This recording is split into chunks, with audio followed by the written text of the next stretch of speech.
Harka fuunee akkam jirtu jaallattoota fi hordoftoota chaanaalii YouTube bilbila koon arras waan haaraa tokko isiniif qabadhee dhufeera.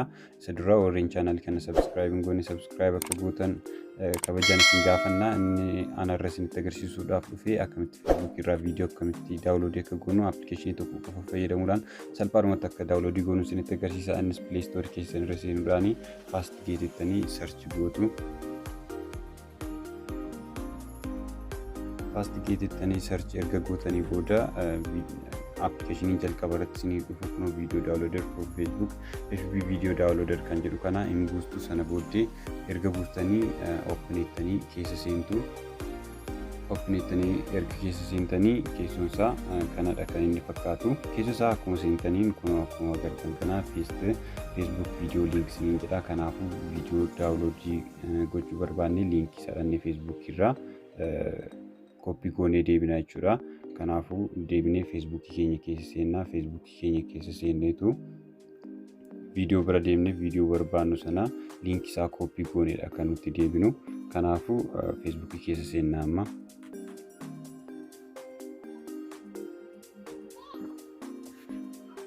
Kun akkuma agartan Facebook keessa seenneerra. Facebook keessa erga seennee booda video bira deemnaa. Video osoo ilaallu akka buufannu barbaanne sana video sana bira deemnee linkii isaa copy goona jechuudha.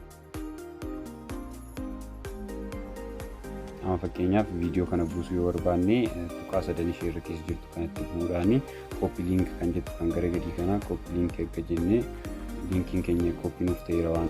Tole egaa linkii keenya copy godhanii deebineerra. Sana booda Fastgate keessa seennaa. Fastgate keessa gaafa seennu ofuma isaa gara sanatti redirect nu godha.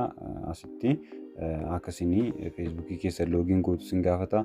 Facebook keessa login gootu sana booda ofiisaadha kan inni isinii fidu.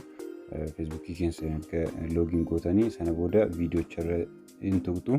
Sana booda HD dhaa fi CD dhaan yookaan immoo audio isaa yookaan immoo asuma irratti ilaaluudhaaf filannoowwan garaagaraa isinii fida. Sana booda maaliin buusuuf barbaadan erga murteessan booda ittiin buufattu jechuudha. Amma fakkeenyaaf HD video downloadii kana yoon downloadii godhachuu barbaade isa tuqee downloadii godhachuudha. Amma kuni downloadii gochuu jalqabeera akkuma asirraa agartanii. Sana booda ofiisaa fixa jechuudha. Kana dhagaa kana isinitti agarsiisuuf warra dhufe viidiyoo koo sattaan ilaaluun dagatinaa. Innis viidiyoowwan akkamitti bilbila keenya irratti akka qindeessinu viidiyoo editeroota 5 qabadeen dhufaa viidiyoocha cheekii gochuun dagatinaa. Galatooma.